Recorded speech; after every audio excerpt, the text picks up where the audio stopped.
Con el permiso del cielo, con el permiso de nuestro Santo Maestro, la Torah viviente, Yeshua HaMashiach, declaramos las siguientes berajot, bendiciones. Baruch atah Adonai Eloheinu melech haolam, asher kideshanu bemizvot betzivanu, al dibre Torah.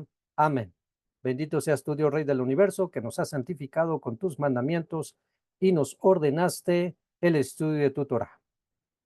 Te agradecemos, Padre Celestial, por este Shabbat que nos das para poder acercarnos a ti y poder estudiar tu Torah, escudriñar la Dabar, la palabra, y poder así encontrar principios para nuestras vidas y recordar los sucesos antiguos, para que siempre tengamos presente que tú eres el mismo ayer, hoy y siempre. Te bendecimos, Padre, por todo lo que nos has dado durante esta semana y la bendición tan grande que nos das en este Shabbat. Por todo tu pueblo Israel, no solo el que se encuentra en tierra de Israel, sino fuera en la Galut, Padre, te pedimos, los que ya conocen y están regresando al pacto, a tu heredad, Padre, también por los que aún faltan, por las ovejas perdidas de la casa de Israel, que puedan regresar, que puedan tener la revelación de la Torah, de tu Dabar y sobre todo del Mashiach Yehudí, del Mesías judío. Sea sobre nosotros tu bendición por los méritos y en el nombre de nuestro Adón, Yeshua de Nazaret. Amén, ve amén. Amén. Bien, pues quien habla con ustedes, Morel Isha. Estamos en la sección de la tarde de este Shabbat, Parashá Beshalach, la que corresponde al día de hoy, que se puede traducir como cuando envió. Esta sección se encuentra entre Shemot 13:17 al 14:7, Éxodo 13:17 al 14:17, a lo cual vamos a donde nos quedamos. Estamos en el capítulo 14, verso 22. 14, verso 22. Por la mañana vimos ya el cruce del Yansuf, del Mar Rojo. Vimos también, visitamos el lugar con la tecnología, visitamos el lugar y vimos algunas imágenes referente a esto. Así que ahora vamos a ver otras conforme a la narrativa, a lo cual vamos a compartir la pantalla. Un momento.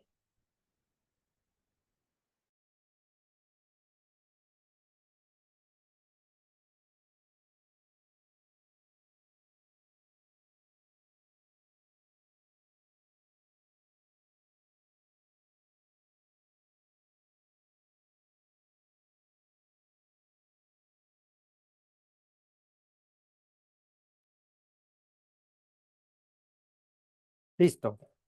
Ya estamos aquí. Estamos viendo la porción de la Parashá Beshalach. Claro, vimos rápidamente un resumen de lo que vimos en la mañana. Vimos a las 10 dioses egipcios vencidos y vimos también que el último dios que encontramos de los egipcios vencido fue Baal-Tzifón. Vimos acerca de la grande misericordia que el Eterno tuvo al no llevarlos primeramente por el camino de los filisteos, sino que los llevó por medio de un plan profético hacia Pijahiriot, esa bahía en la cual se encontraba Balsefón, el último, la, la última deidad egipcia a vencer, y que al pasar el pueblo de Israel y ser ahogado todo el ejército de Faraón, con Faraón y sus grandes oficiales, pues ahí la enseñanza y el mensaje que dio el Eterno, no solamente a Egipto, sino a todas las naciones de alrededor, es: no hay Dios tan grande como el Dios de los israelitas, el Dios de Israel. Bien, vimos acerca del lugar donde se encontrarían, por donde llegarían hacia esa bahía de Pijahiriot, donde se encontrarían, y nos quedamos aquí donde estaban cruzando el mar. Algo sobrenatural, ciertamente, que el mar se abrió como un muro a la derecha y un muro a la izquierda. Eso es un milagro. Otro milagro, que pasaran en seco. Y otro milagro, la columna de fuego y humo que les seguía. Y hablamos acerca de la implicación de eso para nuestros días. Bien, entonces ellos fueron pasando. Hemos hecho un cálculo aproximado, un margen de error tal vez que podríamos tener, un aproximado entre 6 millones de israelitas que estarían yendo hacia, en este momento, el monte Sinaí. Y tenemos las imágenes, ¿ok? Así que vamos por el verso 22. Pasuk 22 dice así. Estamos Shemot, Éxodo 14, 22. Entraron los hijos de Israel dentro del mar en lo seco, mientras las aguas les eran una muralla por su derecha y por su izquierda. Persiguió Egipto a ellos, entraron detrás de ellos todo caballo del faraón, sus carros y sus jinetes hacia adentro del mar. Bien, pues ya vimos en nuestra vista de Google Earth de manera más vívida cómo es que el mar realmente es muy amplio y esa fue una de las razones por las cuales los egipcios con sus carros dijeron, si los alcanzamos, vamos tras ellos, y aunque iban en sus carros, ya no pudieron regresar cuando empezaron las aguas a su propio lugar, porque era muy amplio el camino que estaban caminando adentro del mar. Dice verso 24, ocurrió en la vigilia de la mañana que observó el Eterno el campamento de Egipto con las columnas de fuego y de nube y turbó a todo el campamento egipcio. Entonces ya nada más es cuestión de imaginarnos todo lo que se dio en ese momento. Fueron sucesos totalmente extraordinarios que eh, fuera de la realidad, que tanto los egipcios como los israelitas vivieron. Entonces dijeron los egipcios, verso 25, quitó las ruedas de sus carros. El Eterno quitó las ruedas de sus carros por medio de sus malajim y los condujo pesadamente. O sea, había mucha torpeza, no podían caminar correctamente, había mucha confusión, comenzó el terror, etcétera. Entonces dijeron los egipcios, huyamos de delante de Israel porque el Eterno, ya conociendo el nombre del Dios de Israel, pelea como había peleado por ellos en Egipto. Pero ¿qué creen? Ya es demasiado tarde. 26. Dijo el Eterno a Moshe, extiende tu mano sobre el mar. Así volvieron las aguas sobre Egipto, sobre sus carros y sobre sus jinetes. Extendió Moshe su mano sobre el mar y volvió el mar antes del amanecer a su impetuosidad. A su impetuosidad, cuando los egipcios iban a su encuentro. Cuando los egipcios iban a su encuentro y revolcó el Eterno a los egipcios dentro del mar. 28. Volvieron las aguas y cubrieron a los carros y a los jinetes de todo el ejército del faraón que venía detrás de ellos en el mar. No quedó de ellos ni uno solo. Entonces, como decíamos en la mañana, destrucción sobre todo el país, en todos los ámbitos, la agricultura, la ganadería, las personas, la salud, la infraestructura, la economía, sobre todo sus dioses y ahora sobre todo el ejército. Egipto se quedó literalmente en ruinas. El Eterno lo arruinó. ¿Y todo por qué? Porque no quiso dejar ir a su pueblo a servirle. Verso 30. Salvó el Eterno en el día aquel a Israel de mano de Egipto. Vio Israel a los egipcios muertos sobre la orilla del mar. Vio Israel la mano grande que había hecho el Eterno a Egipto. Tuvo temor el pueblo al Eterno y tuvieron fe en el Eterno y en Moshe su siervo. Bueno, como toda una película hermosa, con un final feliz, uno diría, wow, cuánta emoción, nos emocionamos, palpitamos y todo al ver, bueno, a imaginarnos cómo habrán cruzado y fueron salvados de ese gran ejército egipcio con en ese momento lo mejor del ejército con sus carros, artillados y demás. Pero, qué triste, porque duró muy poco, esa emoción duró muy poco. Este último verso del verso 14, del capítulo 14, leemos la última parte que dice, y tuvieron fe en el Eterno y en Moshe su siervo. Vieron la salvación del Eterno, vieron el mar abierto, caminaron en seco, regresó el mar, se ahogaron todos los enemigos y ellos a salvo del otro lado. Bravo, bravo. Baruch Hashem, Baruch Hashem. Pero les duró muy poco esa fe. Esto nos habla de nuestra vida diaria. Nos habla de que muchas cosas pasan en nuestra vida y nosotros, Baruch Hashem, agradecemos al Eterno, reconocemos su salvación, pero hay veces, no en todos, pero en algunos, tal vez viene la poca duración de esa emoción, porque viene después otra prueba, viene otra prueba, viene otra prueba, y entonces el pueblo es probado. Fíjense algo interesante. Las diez plagas que ocurrieron en Egipto azotaron directamente al país de Egipto y a los egipcios, pero a los israelitas no los tocó ninguna. Lo sabemos, todos lo sabemos. Quiere decir que quienes vivieron en carne propia esas 10 plagas fueron los egipcios y pudieron ver la mano poderosa del Dios de Israel a comparación de sus dioses falsos.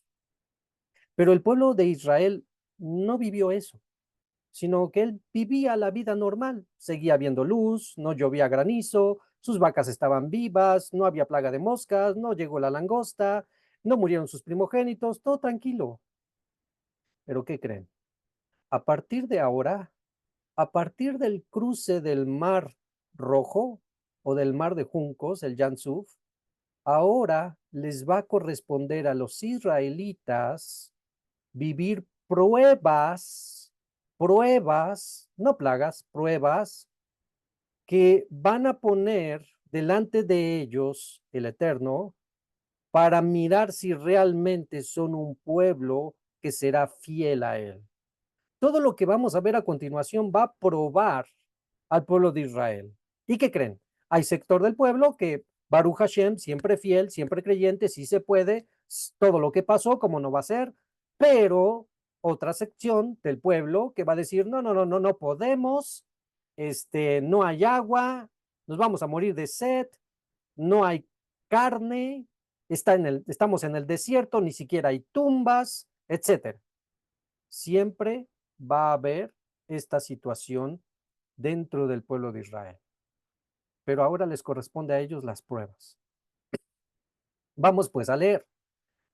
Bien, en este momento efusivo de alegría y de gozo por la salvación tan grande, que inclusive hasta nuestros días se siguen cantando y entonando canciones alusivas a este suceso, canciones que tú y yo tal vez hemos escuchado y que hasta hemos cantado, ¿no? Echó a la mar, quien los perseguía, jinete y caballo, echó a la mar, y todo ese, ¿no?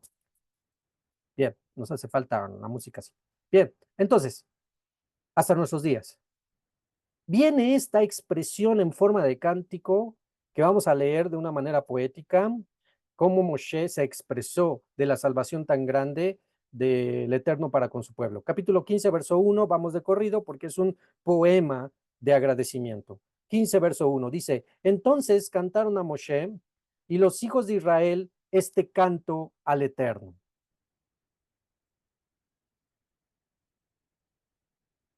Y entonaron diciendo, cantaré al Eterno porque se ha enorgullecido o engrandecido. Al caballo y a su jinete arrojó al mar. Su fuerza y el cántico al Eterno fue para mí salvación. Este es mi Dios y lo embelleceré. Dios de mi Padre y lo enalteceré. El Eterno es hombre de guerra. El Eterno es su nombre. Los carruajes del faraón y su ejército arrojó al mar, y lo mejor de sus oficiales se hundieron en el mar rojo. Los abismos los cubrieron, bajaron a las profundidades como una piedra. Tu diestra, oh Eterno, inmensa con vigor, tu diestra, oh Eterno, quiebra al enemigo. Con tu gran majestuosidad derribas a tus adversarios, envías tu ira y los consume como a la paja. Con el viento de tu rostro se amontonaron las aguas, separaron como una pared las aguas que corrían, se cuajaron los abismos en el corazón del mar, o sea, se quedó todo seco.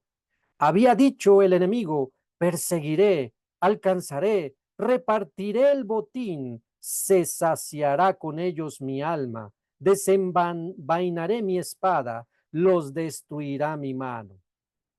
Soplaste con tu viento, los cubrió el mar, se sumergieron como el plomo en aguas, los poderosos. ¿Quién como tú en las fuerzas, oh Eterno? ¿O han escuchado la expresión en hebreo? Mika moja Beilim Adonai. ¿Quién es como tú en las fuerzas, oh Eterno? ¿Quién como tú, majestuoso en lo santo o en santidad? El temido de las alabanzas que realiza maravillas. Extendiste tu diestra, los tragó la tierra, condujiste con tu favor a este pueblo que salvaste, guiaste con tu fuerza al palacio de tu santidad. Oyeron los pueblos y temblaron. Un estremecimiento se apoderó de los que habitan en Peleshet. Entonces se turbaron los jefes de Edom. A los poderosos de Moab les sobrevino un temblor. Desfallecieron todos los habitantes de Kenán. Caiga sobre ellos el terror y el miedo. De la grandeza de tu brazo enmudezcan como la piedra, hasta que pase tu pueblo, oh Eterno, hasta que pase este pueblo que has adquirido. Tráelos y establécelos en el monte de tu heredad, lugar de tu residencia. Has hecho, oh Eterno, un santuario, mi Señor, que establecieron tus manos. El Eterno reinará para siempre eternamente. Cuando entraron los caballos del faraón con sus carros y sus jinetes al mar, e hizo volver el Eterno sobre ellos las aguas del mar, mientras que los hijos de Israel habían ido en lo seco dentro del mar, tomó Miriam, ahí termina el canto poético y comienza la descripción de lo que pasó después.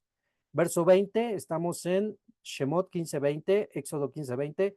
Tomó Miriam, la profetisa, hermana de Aarón, el tambor en su mano, y salieron todas las mujeres detrás de ella con tambores y panderos, y les hizo cantar Miriam. Canten, alabando al Eterno, porque se ha enorgullecido. Al caballo y a su jinete arrojó al mar. Y bien, eso es justamente lo que pasó por generaciones en esa expresión en cánticos hasta nuestros días. Ahora, vamos a ver las evidencias que tenemos de confirmación. Como en otros casos, hemos encontrado evidencias arqueológicas, geológicas, históricas que confirman los sucesos bíblicos. Y como en otros casos hemos dicho, Baruch Hashem, bendito es el Eterno, que tenemos estas evidencias. Pero, aunque no las tuviéramos, anima a mí, ¿cierto? Yo creo con certeza en Hashem, ¿sí? Aunque no tuviéramos estas evidencias, aún así anima a mí. Yo creo en Hashem. Bueno, pero sí las tenemos, así que para algunos, porque nunca falta el que es menos creyente. Y entonces, así como vimos las evidencias del arca de Noé, vamos a ver las evidencias del cruce del Mar Rojo.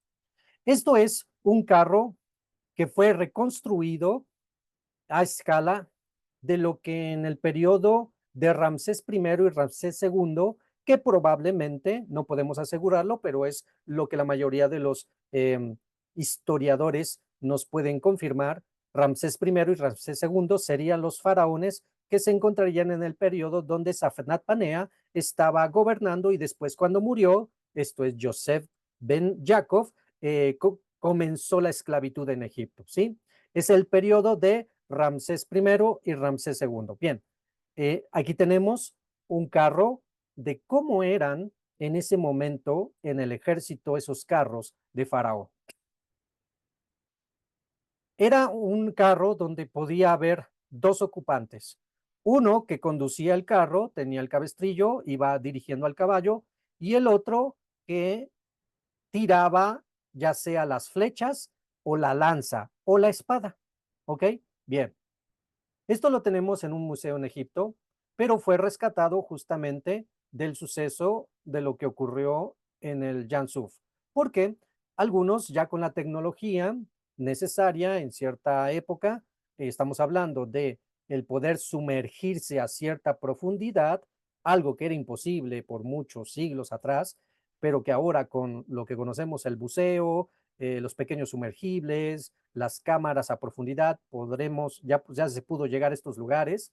Encontramos entonces que este suceso, vamos a ver, bueno, esta es una imagen no necesariamente del Yansuf, del Mar Rojo, pero para que vean que ciertamente se podría haber encontrado, porque ya pasaron varios milenios.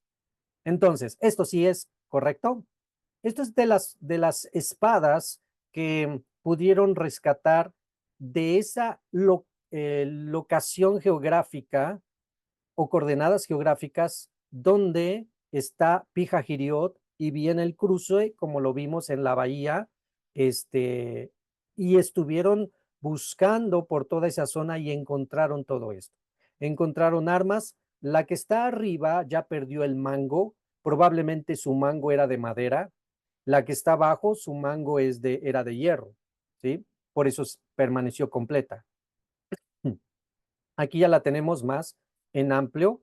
Esto es lo que encontraron ya después de un proceso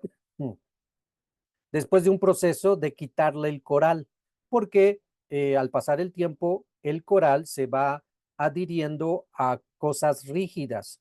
Todo lo que sea roca o metal, los corales se van adheriendo y es sumamente difícil quitarle el coral a algo que ya se pegó. Pero bueno, pasan por el proceso y esto es lo que obtuvimos. Una espada de ese periodo. Entonces ya nada más imagínate al egipcio que la empuñaba, levantándola ya con ganas de sangre y diciendo, ahora sí, hebreos, ya nadie los salva de nuestras manos. Y bueno, ya sabemos la historia, fue al revés. Bien, aquí encontramos las fotografías que podemos ver de ese lugar, donde, pues justamente con un poco de conocimiento de lo que hay en el fondo del mar y la geografía y sobre todo lo que se da en los ambientes del coralinos, podemos ver que tenemos una estructura no natural, ¿sí? Esta es una estructura coralina no natural, donde podemos ver claramente rasgos geométricos. Llaman la atención, los científicos se acercan y que encuentran pues que debajo de todo el coral se encuentran el eje y dos ruedas sumergidas ahí. Alguien preguntaría, ¿cómo en medio del mar, literalmente en medio, tanto de lado a lado como abajo, cómo es que se encuentra la rueda de un carruaje de la época de los faraones? Bueno, si no conocen la Biblia, se van a seguir preguntando, pero nosotros que conocemos la escritura sabemos el porqué. Bien, aquí tenemos una vez más una representación donde encontraron cientos y cientos de ejes de ruedas de carruajes sumergidos, pero ya con mucho coral. Y vino el trabajo de extracción y limpieza. No todo, porque eran cientos y cientos, solamente algunos pudieron extraer. En algunos casos era sumamente visible la rueda, en otros casos ya estaba completamente cubierta por el coral. Y bueno, viene una vez más. Tal vez alguien iba en un barco y llevaba carruajes de venta o algo así y naufragó el barco en medio, no alguna tormenta y demás. Ok, podría ser una respuesta, pero cientos y cientos de carros, ahí ya no entra esa hipótesis de que un barco naufragó en medio. Ya no entra por los cientos y cientos de carros que han encontrado. ¿Sí? Ahí encontramos una vez más otra rueda, eh, el coral se adhiere y se va engrosando la pieza. Bien, aquí tenemos otro ejemplo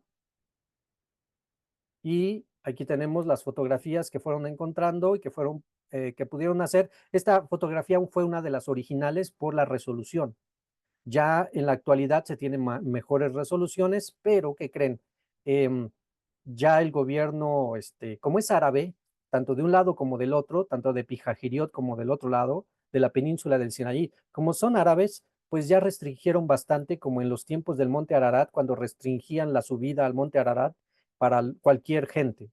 Entonces, pues algunos muy osados, muy osados, que pagaron mucha suma, pudieron realizar estas expediciones en ese momento. Estamos hablando de los 1900, 1900, 1930, 1940 en adelante, donde pudieron hacer estas fotografías. Yo creo que actualmente se ha de tener fotografías más actuales, pero están sumamente clasificadas. Pero lo que rescataron en ese momento con esa expedición ya se encuentra parte en el museo, en los museos egipcios. Y pues ya no en sí, ya teniendo toda esa evidencia, pues ya no es necesario volver a bajar.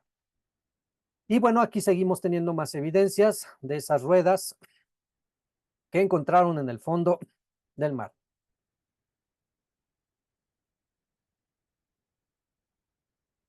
Y aquí tenemos la reconstrucción de cómo eran los carros de ese momento y de lo que sacaron del mar. Así es como lucían. Obvio, un proceso de restauración que fueron llevando.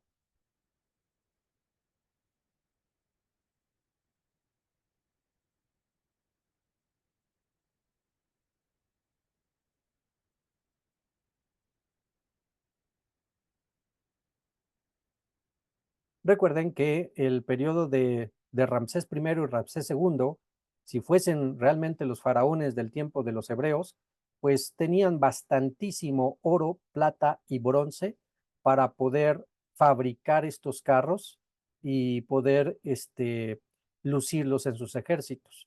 Y ya sabemos por qué tendrían bastantísimo oro, por todo lo que ganaron por la venta de los granos que se acumularon en los tiempos de los 7 años de escasez. Bien, del lado contrario de Pijajiriot, del otro lado, donde la mayoría de los historiadores coinciden que sería el lugar correcto donde llegaron y muy probablemente vieron desde allí en la orilla a los egipcios ahogados, los que llegaron a flotar, pero ya ahogados, se encuentra esta columna. Esta columna, me voy a adelantar un muchísimo hasta el libro de los Reyes, porque esta columna tiene, no se puede apreciar bien en esta foto, pero tiene inscripciones hebreas, ¿sí? Tiene inscripción paleohebrea y según la escritura sería la columna que el rey Shlomo mandó hacer en su periodo para recordar el suceso del cruce del Yansuf, ¿sí? Recuerden que cuando cruzaban, el Eterno le ordenaba a los hijos de Israel que levantaran unas piedras como monumento, por lo general 12 piedras. Obvio, ya para nuestros días ya no estarían como las dejaron, ¿no? Bueno, pero lo que sí tenemos es esta columna que fue levantada en el periodo del rey Shlomo para justamente marcar y conmemorar el suceso del cruce del Yansuf. Ya está muy erosionada, pero se puede todavía apreciar algunas letras en paleohebreo. Bien, eso para que lo sepan de cuando alguien llega a ir de turista por ahí, sepas. Bien, y ahora vamos con lo que sigue. Ya cruzaron. Estamos en el capítulo 15, verso 22. 15-22. Dice, hizo partir Moshe a Israel del Mar Rojo. Ya, vámonos. Salieron al desierto de Shur.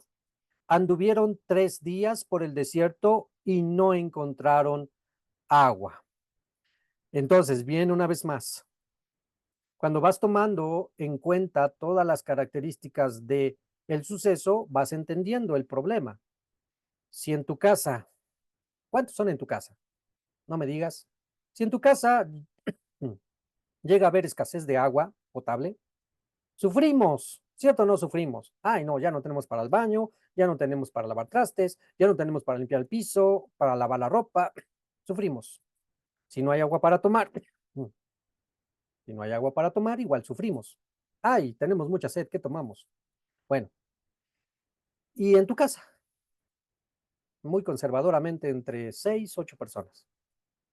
Imagínate en el desierto más de 6 millones de israelitas sin agua. Vamos entendiendo el problema que era mayúsculo. O sea, no hay agua. Y lo que traíamos en nuestros odres, pues ya se acabó. Por correr ahí en medio del mar, por correr me cansé y me tomé lo que traía. Entonces no hay agua. Y aparte esos 3 días de caminata, no hay agua. O sea, sí era un problema.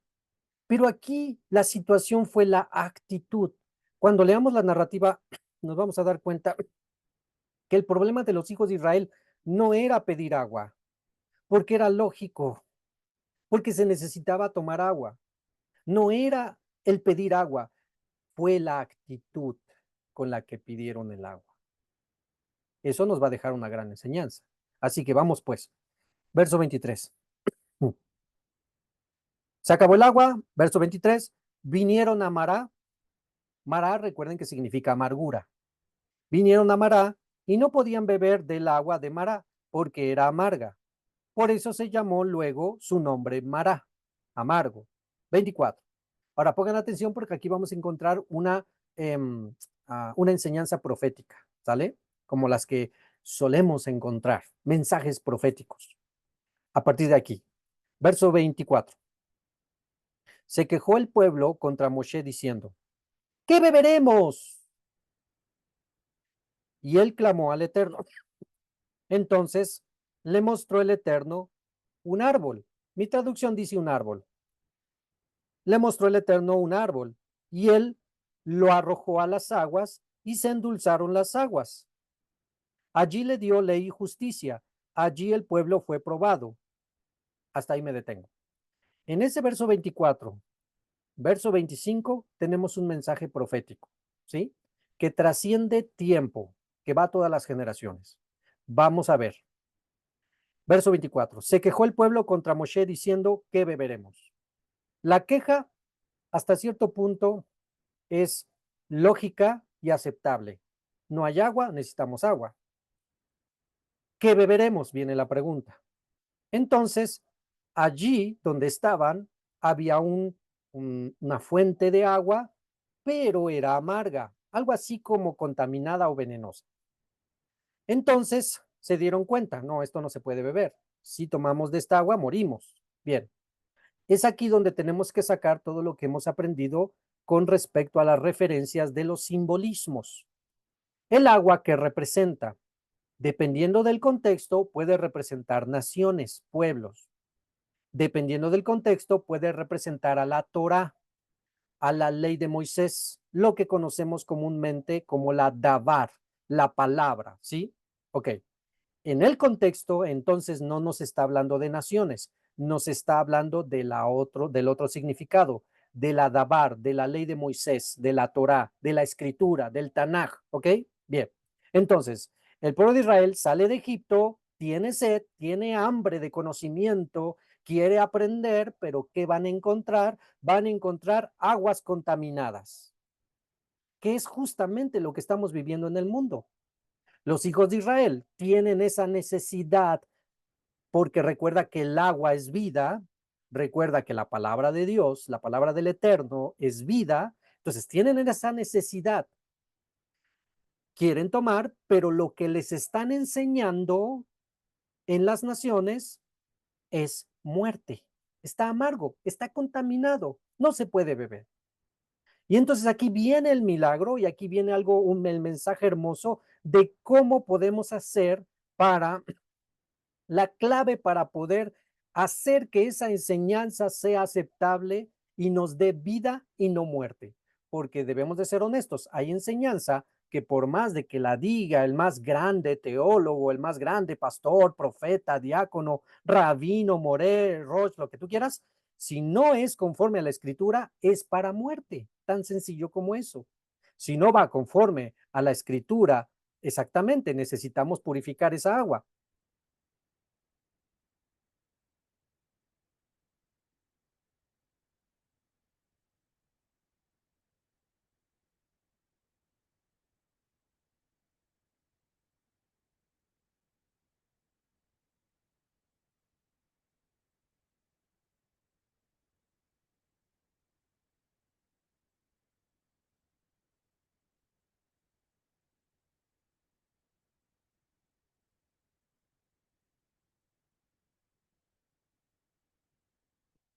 Bien, el micrófono anterior, se le acabó la pila. Pero ya estamos aquí de nuevo. Bien, entonces, eh, hay que purificar el agua. Exacto. Viene el verso 25 y aquí viene la secuencia de cómo lograr que esas aguas sean eh, aptas para traer vida. Número uno, paso número uno, clamó al Eterno. ¿A quién nos tenemos que dirigir o referir para pedirle al Eterno que nos guíe y nos dé la correcta enseñanza, interpretación, teología, como le quieras llamar? Al Eterno. No a los hombres, al Eterno. Hashem, guíame, dame, enséñame, pon delante de mí alguien que realmente me enseñe tu dabar. ¿Sale? Primer paso, nos dirigimos a aquel del cual procede todo, al Eterno. Paso número uno, vamos con el Eterno. Clamó al Eterno. Entonces vino la respuesta. El Eterno le mostró, algo así como le reveló, algo así como que le abrió los ojos, algo así como que le quitó la venda de los ojos, o como diría Shaul de Tarso, le quitó la venda de los ojos del entendimiento. Le reveló, le permitió ver algo que antes no veía. Y vean qué hermoso. Le mostró el Eterno, dice mi traducción, un árbol, ¿sí? Un árbol, o en algunas traducciones dicen un madero. No, ya con eso tenemos, yo creo, ya les vamos entendiendo. Un árbol o un madero. Recuerden que cuando estamos en el suceso de la aquedad de nuestro Maestro de Justicia, esto es cuando sacrifican a Yeshua, algunas traducciones muy cristianas y muy griegas dicen fue colgado en la cruz, ¿sí? Mala traducción, mala traducción. Bueno, nos vamos un poquito más originales y la mayoría de las traducciones más coherentes y originales en base al contexto es simplemente decir, lo colgaron en un madero. O algo más sencillo y más original sería, lo colgaron en un árbol. ¿Ok? Entonces, cuando vemos las traducciones más directas al hebreo y al griego antiguo, no dicen cruz, sino dicen o madero o árbol. Y eso nos da la conexión de entender que vamos a sacar dos frases de cómo beber un agua apta para nosotros. Vamos a ver. Entonces, el Eterno le muestra a Moshe un árbol, un madero, ¿sí? Le muestra un árbol, un madero, y le da la instrucción. Y él lo arrojó a las aguas. ¿Qué hay que hacer con ese madero? Llevarlo a las enseñanzas, a las aguas. ¿Qué va a pasar cuando ese madero llega a las aguas? Y se endulzaron las aguas, fueron aptas para ser tomadas. Se quitó su contaminación. Y fíjate que aunque hay un punto ahí, la idea está yuxtapuesta con la siguiente expresión que dice, se endulzan las aguas y dice, allí le dio el Eterno a Moshe y al pueblo, le dio ley, Torah, mandamientos, estatutos, decretos, le dio ley y justicia. Recuerda que cuando hablamos de justicia, la palabra justicia también habla de mishpatim, habla de leyes, ¿sí? Entonces, justicias y leyes son dos tipos de leyes, ya lo hemos visto y lo vamos a repasar en las siguientes parashot. Se están refiriendo a mandamientos y estatutos de diferentes tipos, pero son leyes del Eterno. Así que, vean qué interesante. No se pueden tomar las aguas, no podemos, estas enseñanzas nos están envenenando, ¿sí? No podemos seguir así. Entonces se clama al Eterno y entonces el Eterno te muestra la revelación de la Torá, que es lo que representaría, porque también recuerden que árbol en un salmo, en un tejilim, se expresa referente a la Torá, a la ley de Moisés, y dice, árbol de vida es para los que se aferran a ella, ¿sí? Árbol de vida es para los que se aferran a ella, refiriéndose a la Torá. Entonces, primer em, mm, pensamiento o primera interpretación o enseñanza o idea que tenemos. Las enseñanzas están corruptas. Clamamos al Eterno y el Eterno nos da la Torá, el árbol, ¿sí? El árbol de vida. ¿Qué hacemos con esa Torá? La aplicamos a las enseñanzas. ¿Por qué? Porque antes no se estaba aplicando la Torá a las enseñanzas. Todos sabemos, salimos la mayoría de ahí. ¿Qué es lo que enseñaban comúnmente en las predicaciones los domingos? Enseñaban chistes, anécdotas, etcétera, etcétera. Muchas cosas de un solo pasaje sacaban toda una supuesta exégesis, pero realmente no nos enseñaban nada. Así como entrábamos, salíamos. Yo lo digo muy coloquialmente, nos daban paja, ¿sí? Nos daban paja, no nos daban alimento sustentable, nos daban pura paja, nos entretenían nada más. ¿Qué hay que hacer con esa enseñanza que está amará, que está amarga, que está contaminada? Poner ese árbol de vida, que es la Torá, ponerla en las enseñanzas. Y entonces, cuando nos enseñan la Torá del Eterno y la vamos entendiendo y la vamos aplicando, entonces se vuelven dulces, como está escrito también en los Salmos. Tu palabra es más dulce que la miel, ¿sí? Y entonces ahí tenemos una gran enseñanza. Las enseñanzas están amargas, clamamos al Eterno, le aplicamos la Torá a las enseñanzas y entonces viene la confirmación al terminar el 25 que dice, dio ley y justicia. Ahora, otra manera en cómo verlo es casi lo mismo, pero aplicado ahora a nuestro maestro de justicia. Las enseñanzas, las aguas están amargas, no nos están enseñando bien. Qué interesante, porque aquí nos vamos a meter en terrenos un poquito más difíciles, porque aquí ya con esta siguiente interpretación no solo van a quedar como amargas las enseñanzas de la religión tradicional, el cristianismo, sino que también van a entrar dentro de esa amargura muchas enseñanzas judías, ¿sí? Lo que Shaul de Tarso diría fábulas judaicas, ¿ok? Muchas enseñanzas judías que no tienen nada que ver con el Eterno, con su revelación o con su Mashiach, sino que al contrario enseñan cosas contrarias a la Torah. Bueno, entonces en esta siguiente interpretación van a entrar como aguas amargas tanto el gentilicio, la religión tradicional, el cristianismo, como el judaísmo ortodoxo sin Yeshua. ¿Por qué lo decimos? Por lo que sigue. Entonces, estas enseñanzas son amargas, no son buenas. Un ejemplo claro de enseñanzas amargas en el judaísmo es la Kabbalah, ¿sí?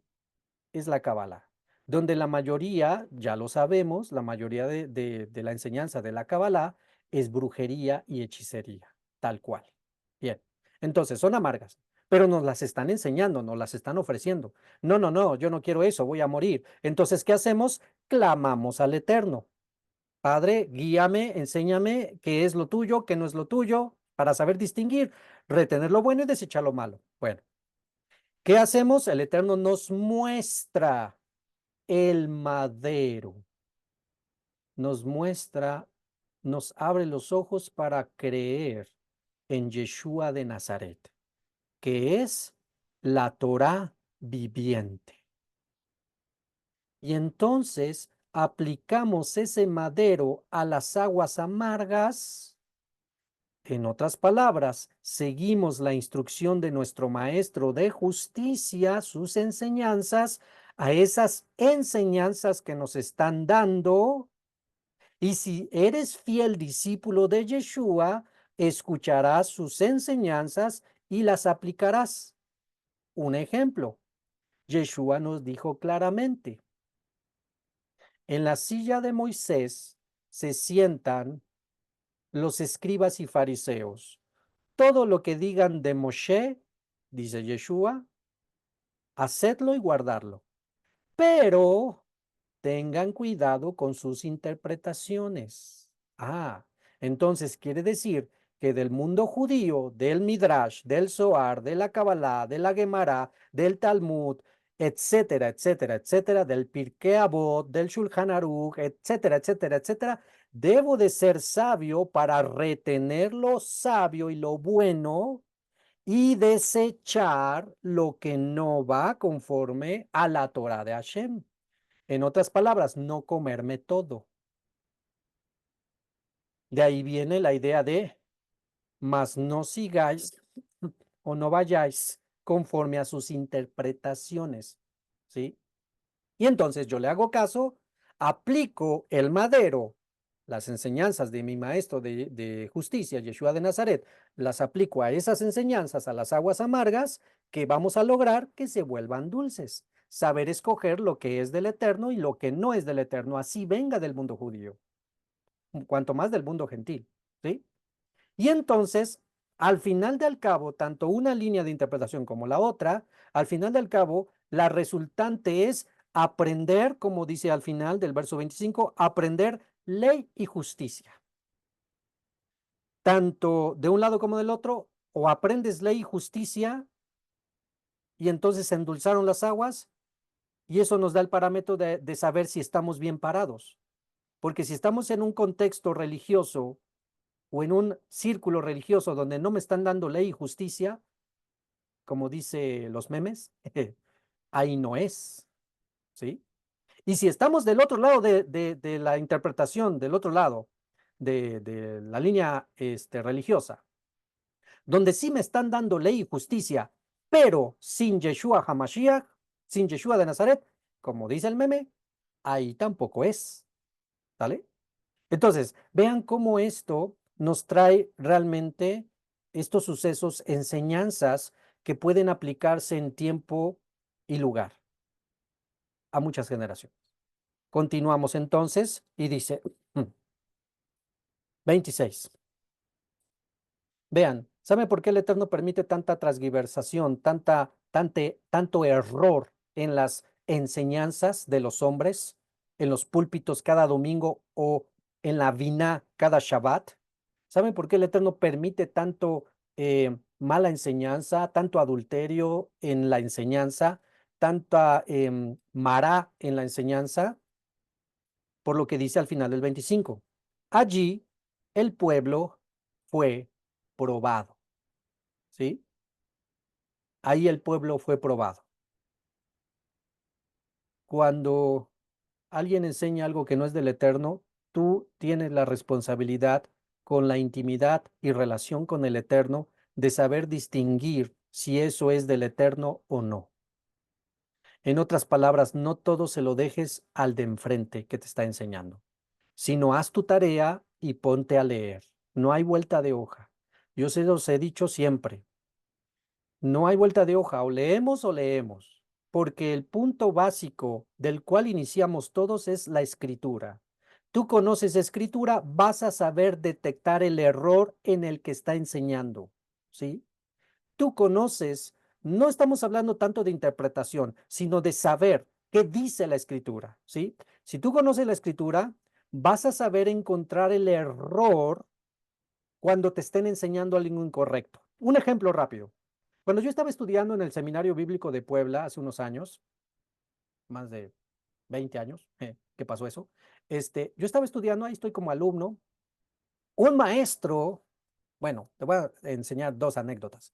Un maestro en su enseñanza nos dijo, no es verdad y no es cierto que exista eso de una división del hombre en cuerpo, alma y espíritu. Dice, eso no, eso está mal, dijo. No existe eso, de que el hombre se divida en cuerpo, alma y espíritu. Inmediatamente a mí me saltó un foquito rojo. Yo dije, espérame tantito, yo me acuerdo, ¿dónde lo leí? ¿Dónde lo leí? Ah, y después pues no me quedé con la incertidumbre, me fui a mi casa y me puse a investigar. En ese entonces no teníamos toda la tecnología de hoy, así que me tocó leer varias hojas y entonces encuentro a Shaul de Tarso que dice, y santificaos vuestro ser, cuerpo, alma y espíritu. La primera palabra que dice vuestro ser me está diciendo que nuestro ser, nuestra persona, está conformada de cuerpo, alma y espíritu. Entonces ya nomás vino la pregunta, pues ¿a quién le creo? ¿A este maestro que tengo ahorita o le creo a Shaul de Tarso?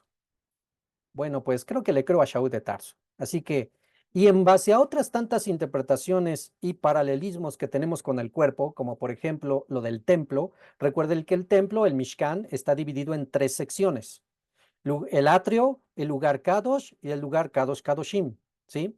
El patio, el lugar santo y el lugar santísimo. Bueno, ahí hay un paralelismo con lo que es el cuerpo del hombre. Y ya viene toda esa enseñanza de que nosotros somos el templo del Espíritu Santo, que así como el Ruach HaKodesh, la Shejinah, habitaba en el templo de Shlomo, así nosotros debemos de buscar que habite en nuestras vidas. Todo eso está perfecto, muy bien. Entonces ahí entran todas esas cosas. Otro maestro me enseñó o estaba enseñando, si alguien te pide prestado, no le prestes, porque tú no sabes si te lo va a devolver. Y para evitar problemas de, oye, ¿por qué no me has pagado, no me has devuelto esto? Para evitar problemas, dice, no presten. Fue varias veces que nos enseñó eso. E inclusive, ¿qué creen? En uno de sus exámenes vino esa situación de si alguien te pide prestado, ¿qué debes de hacer? Bueno, pues yo ya sabía la respuesta porque había leído Mateo y en Mateo, Yeshua de Nazaret dijo, al que te pida prestado, dale. Híjole, una vez más viene la pregunta, ¿a quién le hago caso?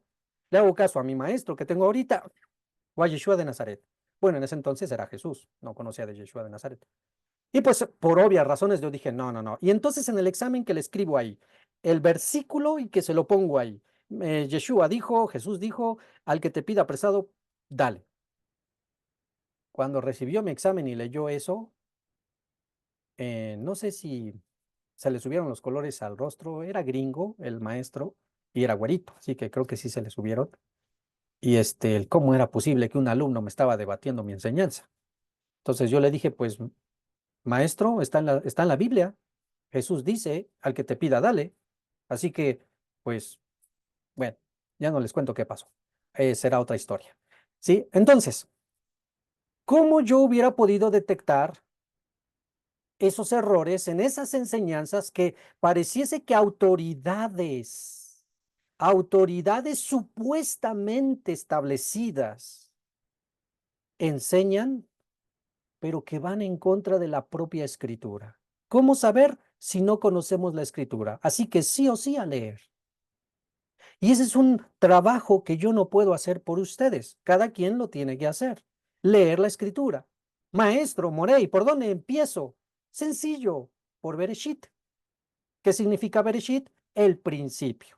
Génesis. Por ahí empieza. Y así vete. ¿Sale? Bien. Yo espero y yo sé que muchos de ustedes, después de tantas estas exhortaciones, lo han estado haciendo. Baruch Hashem, al final del cabo, ese beneficio va a ser principalmente para ti. Ese conocimiento va a ser para ti. Yo les recomiendo que mientras estén haciendo su lectura, porque hay algunos que como que no le quieren entrar mucho a la lectura, número uno, porque no saben leer muy bien. Número dos, porque dicen leo y no retengo. Bueno, para quien dice tanto lo uno como el otro, yo les doy un consejo. Doblen rodillas, volteados hacia oriente, hacia donde estuviera el templo. Padre, concédeme que lo que lea lo entienda y lo retenga. Dame sabiduría. Pídanle sabiduría al Eterno. Pídanle a sabiduría al Eterno. Si tú pides, Él da.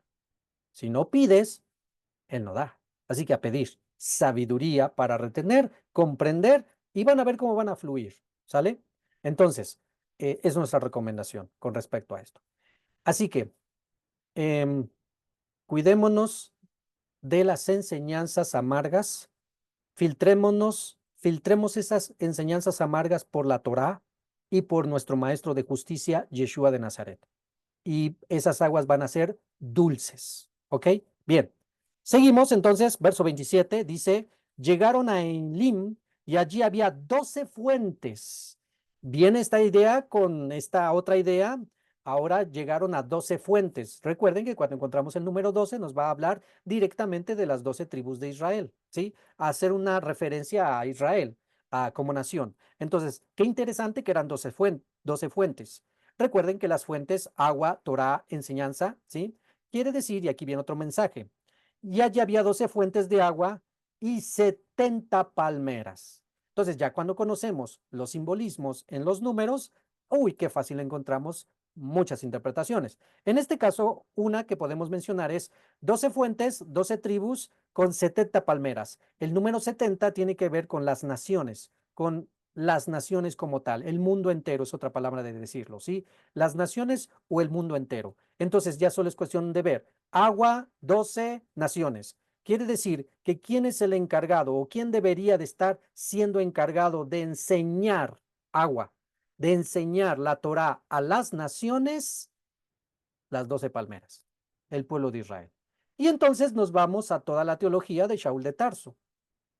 ¿De qué aprovecha ser judío?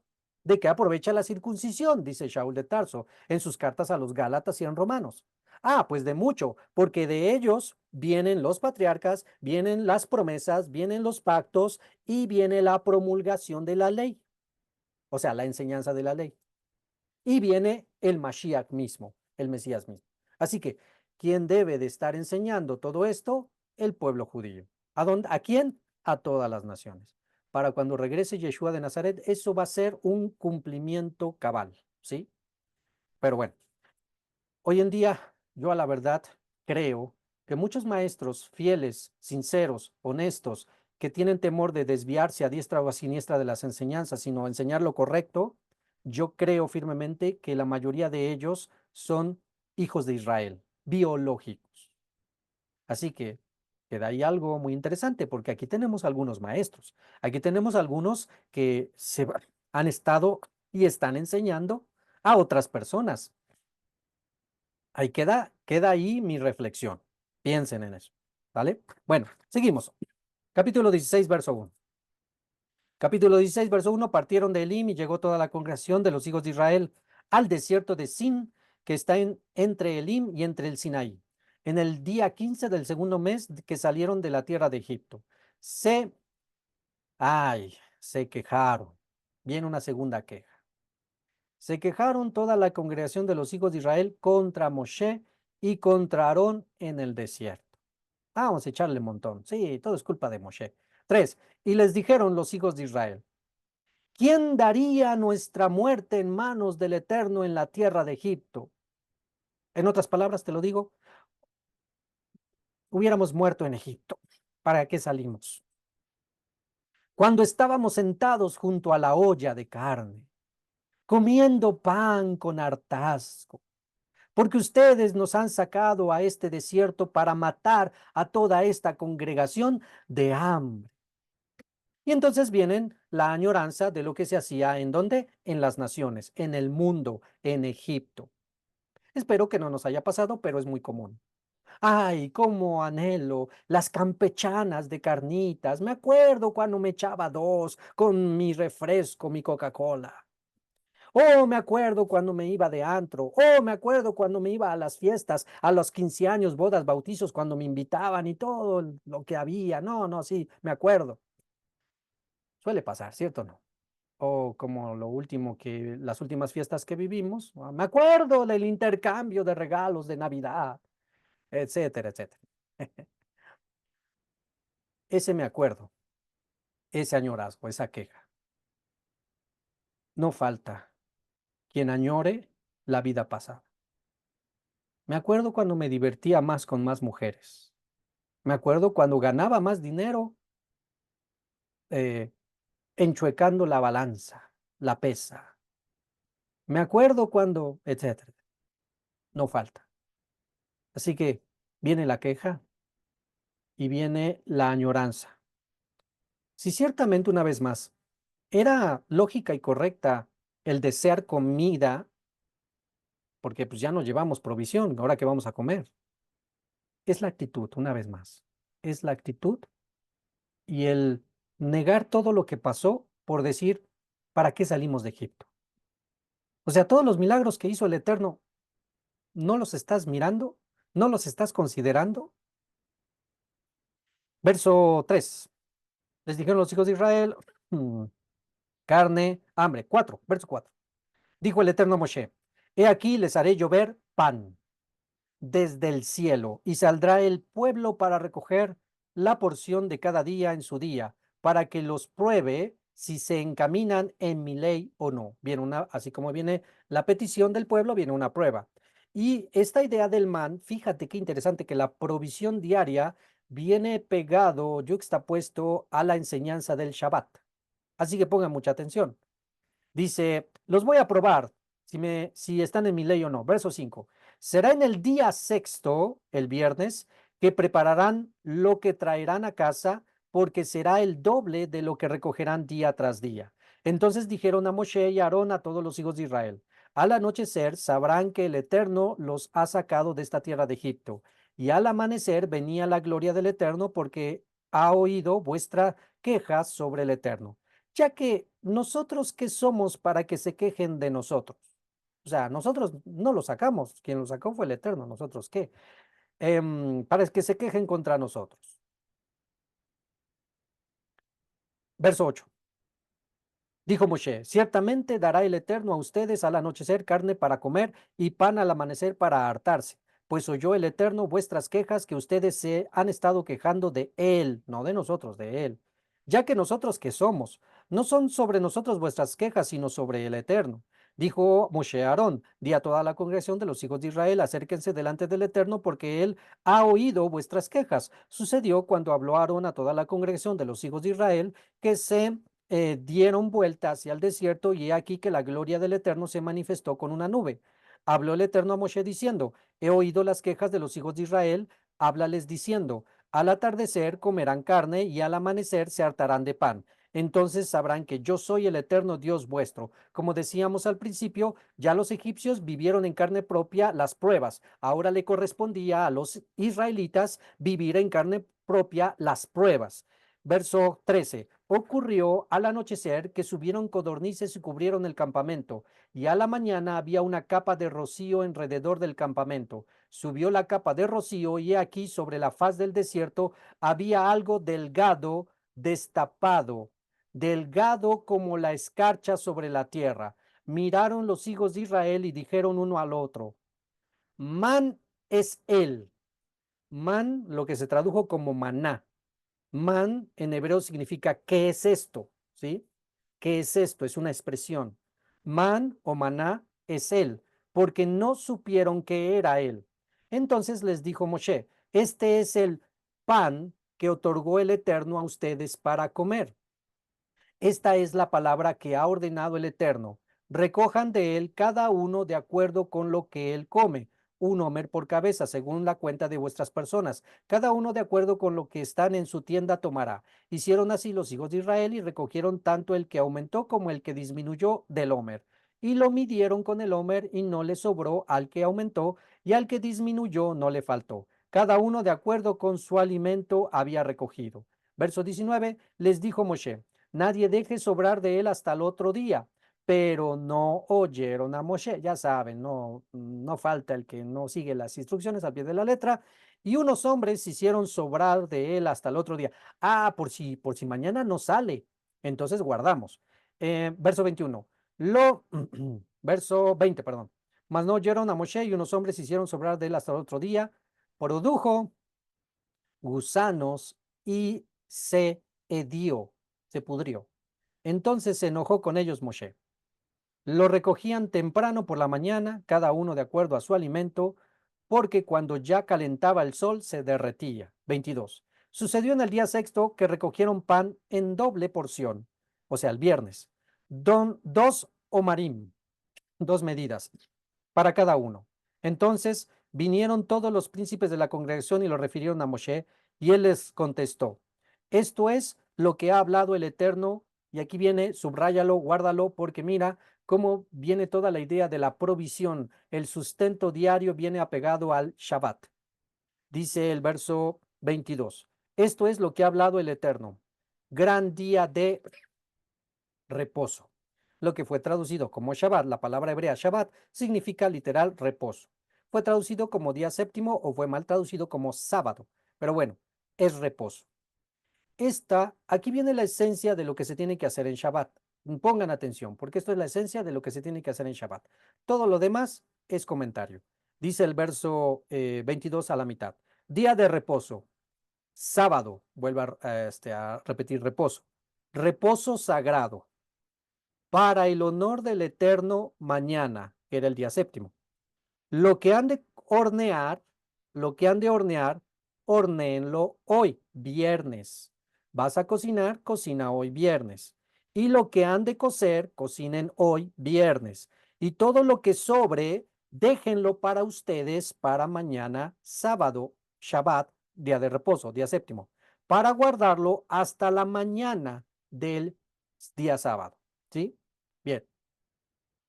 Ahí vas a entender, quien siga al pie de la letra esta simple instrucción, quien siga al pie de la letra esta simple instrucción de que yo cocino el viernes para el sábado y el sábado no cocino, solamente recalento, le doy un recalentado, no cocino, va a entender por qué Yeshua de Nazaret en Mateo 24, en el tiempo de la gran tribulación, va a exhortar a sus discípulos a que cuando vean la abominación de la asoladora de la cual habló el profeta Daniel en el templo, que se ha de levantar, dice que debemos de orar dos cosas en específico.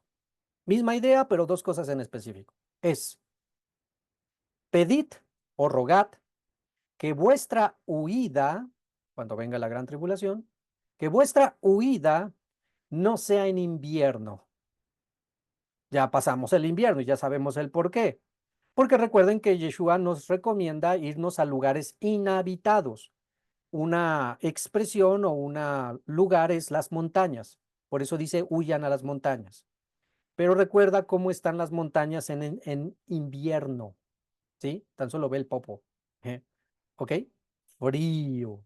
Entonces, por eso Yeshua dice claramente, rogad que vuestra huida no sea en invierno.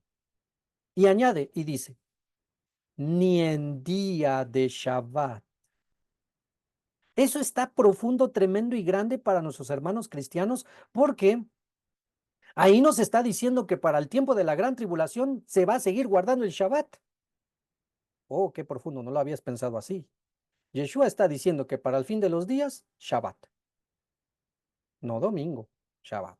Bueno, es otro tema, otra enseñanza. Bueno, la idea aquí es, ¿por qué decir eso? Porque en Shabbat no se cocina, en Shabbat no se está preparado, en Shabbat no se hace nada. En Shabbat solo se reposa. ¿Sale? No estoy preparado para prender el coche o para entrar a la combi, ir al centro comercial y comprar lo que necesite y me voy. No, en Shabbat no estamos pensando en nada de eso. No hay nada. Ni se va a cocinar, solo se va a recalentar. ¿Sí? Entonces, ¿ya lo entendemos? Bueno, entonces, exhortamos a que la mayoría, quien diga yo quiero guardar Shabbat, pues siga las instrucciones.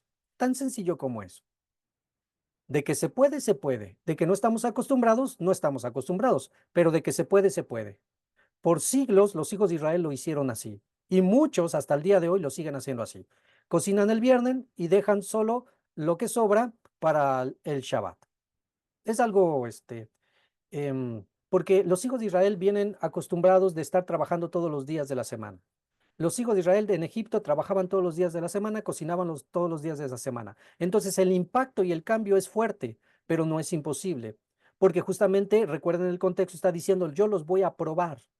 En el contexto está diciendo que con todo esto va a probar a los hijos de Israel, a ver si me obedecen o no. ¿Sí? Bueno, entonces tenemos esa instrucción. Verso 24 dice, 16:24. Lo dejaron hasta el otro día, tal como ordenó Moshe, pero no dio. Y ahí viene la prueba y viene el milagro, porque muchos recogieron días anteriores para el siguiente día y le salió gusano y se pudrió. Entonces llega el viernes y le dicen, recojan doble, no le va a pasar nada. Ah, espérame tantito, yo había guardado el jueves para el viernes y se pudrió. ¿Me estás diciendo que ahora va a guardarse? Pues sí, porque es mandamiento de Dios del Eterno. Lo está instruyendo el Eterno. Así va a pasar. Y porque te está diciendo que en Shabbat no se hace nada. Y entonces, pues lo hacen, recogen doble el viernes. Y oh, sorpresa y milagro. Hoy sí es cierto, no se agusanó ni se pudrió. No, pues sí, esto es respaldo esto es del Eterno. ¿Sale? Es todo un mensaje para nosotros en cuanto a creerle al Eterno en la provisión del Eterno. Porque dijo Yeshua de Nazaret, no os afanéis por nada, porque cada día tiene su propio afán. Cada día tiene su propio afán. Como los israelitas recogían para su día, comían. Siguiente día, recogían para su día, comían. Esa es la idea. De cada día tiene su propio afán. Permite que el Eterno supla todas las necesidades del gas, de la luz, del agua, de la colegiatura, cada día en su día. Permite que el Eterno trabaje en eso. Y el día sábado, reposo. Atrévete a creerle al Eterno. Vamos a ver las maravillas. Verso 24, entonces lo dejaron hasta el otro día, tal como Moshe lo ordenó, pero no hedió ni hubo en él gusanos. 25, dijo Moshe, cómanlo hoy, porque Shabbat es hoy para el honor del Eterno, hoy no lo encontrarán en el campo. 6 días lo recogerán, pero en el día séptimo es Shabbat, no habrá en él. Y viene otra enseñanza. Trabaja 6 días, haz toda tu labor 6 días, porque el día séptimo no hay bendición de trabajo. Ojo, verso 27, sucedió en el día séptimo, que salieron del pueblo a recoger. ¿Y qué pasó? No rindió, no se completó o no hubo, pero no hallaron. 28. Entonces dijo el Eterno a Moshe, ¿hasta cuándo se han de negar a cuidar mis preceptos y mis leyes? Recuerdan que no son mandamientos del hombre, son mandamientos de Dios. Y si crees en Dios, le obedeces. Si no, entonces no digas que crees en Dios. 29.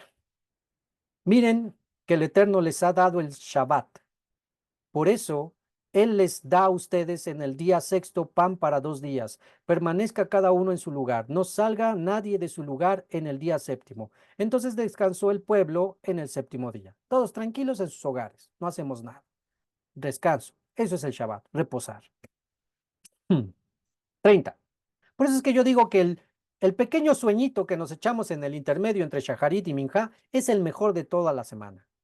Bueno, verso 30. Entonces descansó el pueblo en el séptimo día. Llamó la casa de Israel a su nombre, le puso a esto que estaban recogiendo man, que fue traducido en las traducciones al español como maná, pero es man, que significa ¿qué es esto? Él, y vean las características, él era como la semilla de cilantro de color blanco y su sabor como, y mi traducción dice así, sabor como pastel de miel.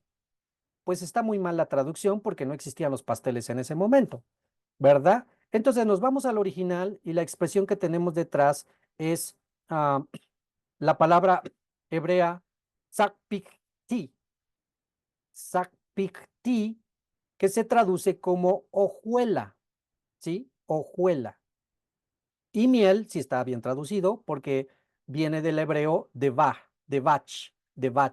que puede ser traducido como pegajoso, jarabe, eh, viscoso o miel, ¿sí? Es la textura, no en sí el sabor a miel, no, sino es la textura pegajosa, ¿sí? Entonces, eso ya nos ayuda bastante, porque aquí dice pastel de miel y tú te pones a la mente, sí, un pastel y feliz, feliz cumpleaños y de miel. No, no, no. No está hablando de eso, sino eran cositas chiquitas. No sé, me atrevo como para asemejarse como las lentejas, como son las lentejas, hojuelas, así, tal vez no de ese tamaño, pero tal vez más grandes, más chicas, no sé, pero pegajosas, viscosas, ¿sí? No necesariamente sabor a miel, sino pegajosas. Esa es la idea. Aquí hay algo interesante porque recuerden, aquí la propia Torah nos está diciendo inclusive la textura y el sabor, ¿sí? Por lo tanto, nadie se atreva a interpretar que sabían a otra cosa. Vuelvo a leer el 31. Llamó la casa de Israel a su nombre maná. Él era como semilla de cilantro de color blanco y su sabor era como hojuelas viscosas, hojuelas pegajosas, ¿sí? Su sabor era como hojuelas pegajosas, tal vez eran dulces. ¿Sí? Ok. El grande problema de una mala interpretación es decir, la fábula judaica de el man sabía a lo que tú querías. Vuelvo a repetir. Aquí viene una mala interpretación que les voy a decir, que tal vez a algunos les tocó aprender, donde nos decían, según el Midrash, que el man sabía a lo que tú querías. Y ahí tenemos a muchos maestros que en Shabbat nos decían, si tú querías que supiera carne, sabía carne. Si tú sabías que, si tú querías que supiera helado, sabía helado.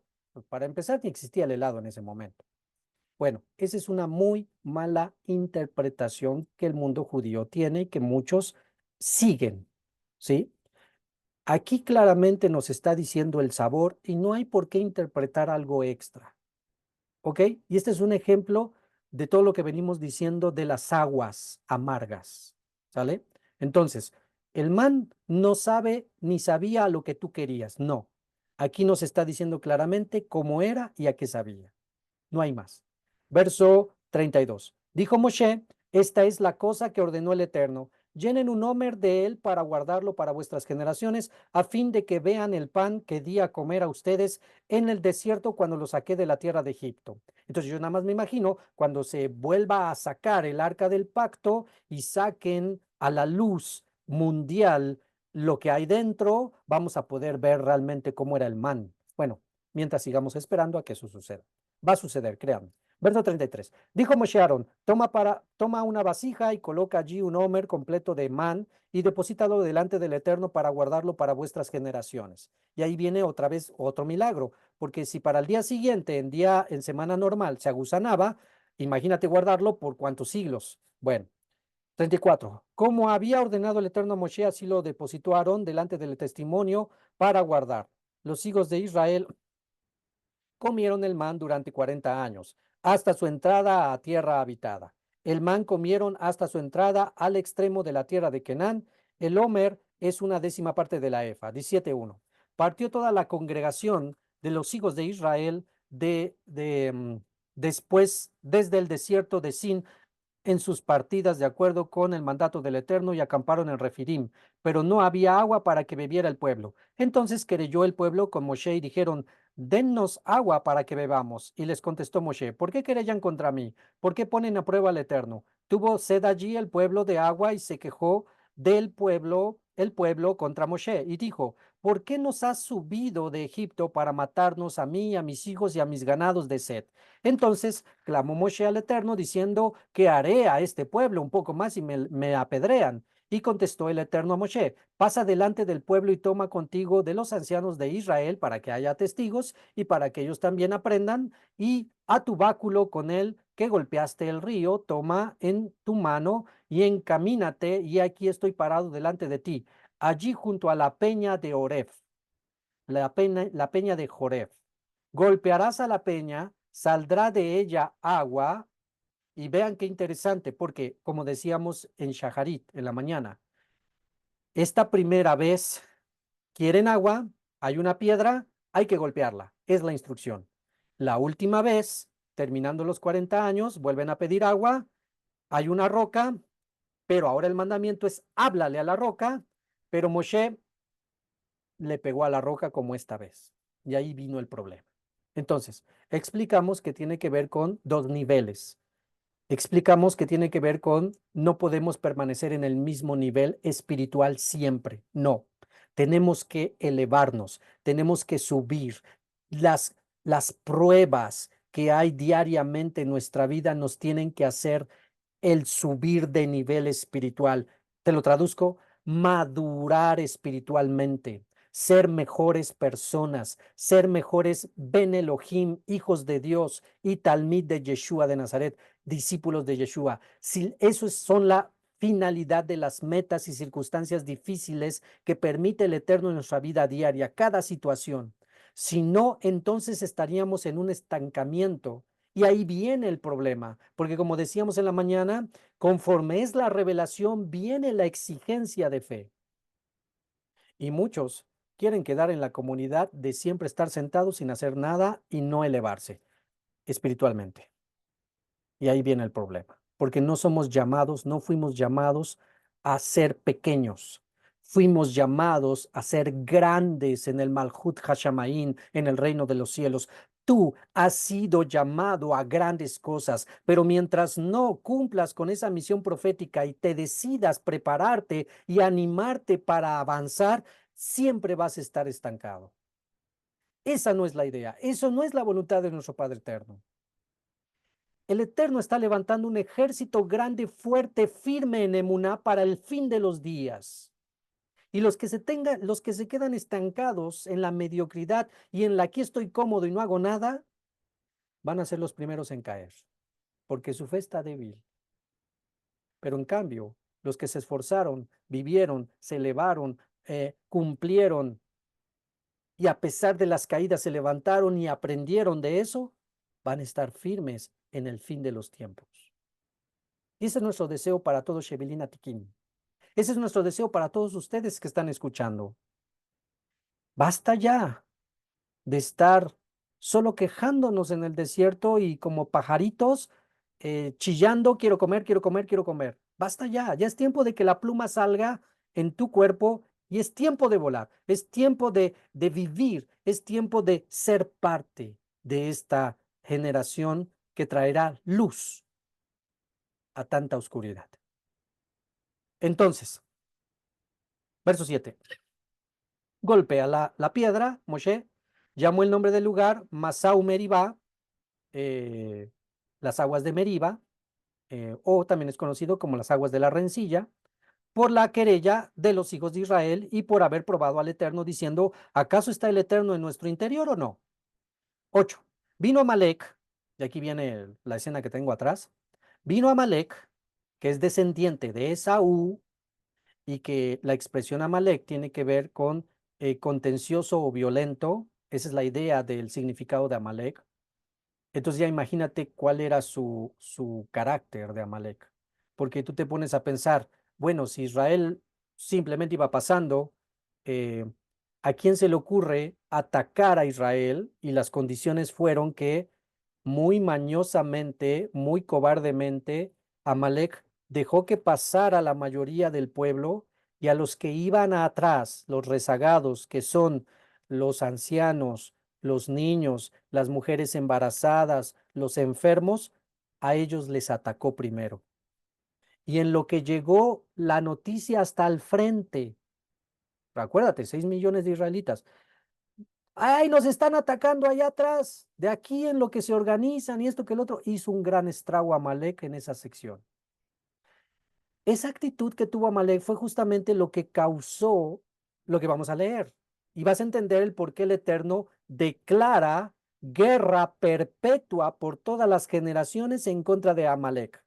Fíjate que es el único con el cual declara esta situación en la historia de la humanidad contra Amalek. Y declara literalmente su nombre se tiene que borrar de la faz de la tierra, que fue justamente el error que causó, que cometió Shaul ben Cis, el primer rey de Israel, por no matar al rey amalecita. Y por eso fue destituido, desechado. Pero bueno, sigamos leyendo entonces. Dice, vino Amalek, verso 9. Entonces dijo Moshe a Yehoshua, elige para nosotros unos hombres y sal a guerrear contra Amalek. Mañana yo me pararé sobre la cima de la colina con el báculo de Dios en mi mano. E hizo Yehoshua tal como lo había dicho Moshe de ir a guerrear contra Amalek, mientras que Moshe, Aarón y Hur subieron en la cima de la colina. Sucedía que cuando levantaba Moshe su mano, prevalecía Israel, y cuando bajaba su mano, prevalecía Amalek. Las manos de Moshe estaban pesadas, entonces tomaron una piedra, la colocaron debajo de él y se sentó sobre ella. Baruch Hashem. Y Aarón y Hur sostuvieron sus manos, uno de aquí y otro de allí, y estuvieron sus manos levantadas con su fe, hasta que se puso el sol. Abatió Yehoshua a Amalek y a su pueblo a filo de espada. Y aquí tenemos una hermosa enseñanza.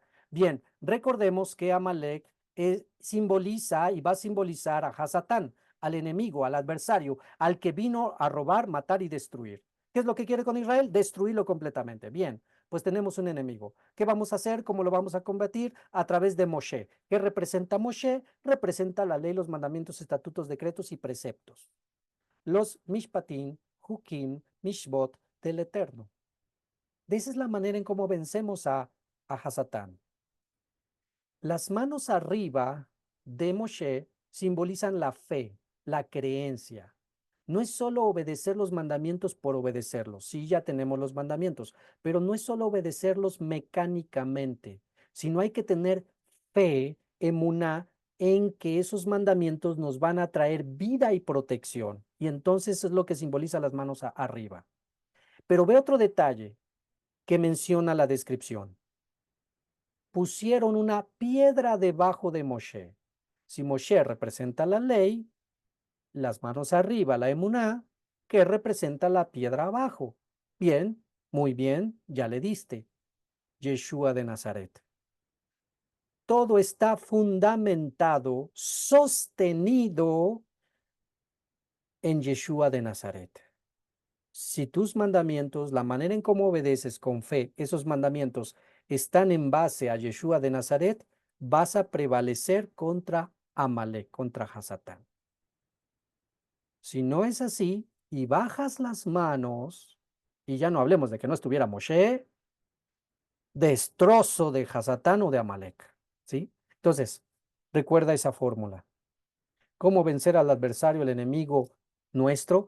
Que Hasatán se puede manifestar no solamente en espíritus inmundos, sino también en personas. O sea, puede usar personas como adversarios. Recuerda que Hasatán, el Satán, significa el adversario. Muchos adversarios se levantan en contra nuestra. Pueden ser espirituales o pueden ser humanos. Aquel vecino que te tiene muy mala vibra, llamémoslo así, que te hace cosas, el familiar que dice cosas de ti, que habla cosas de ti, el compañero del trabajo que ya te buscó problemas con el patrón, el que va conduciendo y ya te aventó el carro porque quiere pasar primero, un montón, ¿sí? ¿Cómo se vence todo eso? A través de los mandamientos. Cuando tú guardas los mandamientos y tú sabes de tenemos un problema de conflicto vial, como quieres ser tratado, trata a los hombres. Tienes un problema vial, como el que les comentaba en la semana que yo tuve. Me pude haber bajado y echarle bronca al de atrás. ¿Cómo es posible? ¿No te fijaste? Pues que no estás viendo, bla, bla, bla, bla, bla, manotear y demás. Pero recuerda, trata a los demás como quieres ser tratado. Yo no estoy exento de yo provocar lo alenu, no lo quiera el Eterno, de yo provocar un accidente. Y el de enfrente tenga misericordia y no me trate tan mal, ¿sí? Entonces, eso es vivir los mandamientos. Eso es Moshe. ¿Cómo? Sentado en la roca, porque mi maestro de justicia me lo ordena y porque él me trajo a la ley de Moisés. ¿Cómo? Con las manos levantadas, con mucha emuná, con mucha fe, con mucha obediencia. Recuerda que emuná, creer, confiar y obedecer. Y fidelidad. ¿Qué significa emuná? Fe, creer, confiar, obedecer y fidelidad. Guardo los mandamientos del Eterno con creencia, con obediencia, con fidelidad y con confianza al Eterno. Y entonces se hacen las cosas y repelemos a Amalek. Verso 14. Ay, qué interesante también.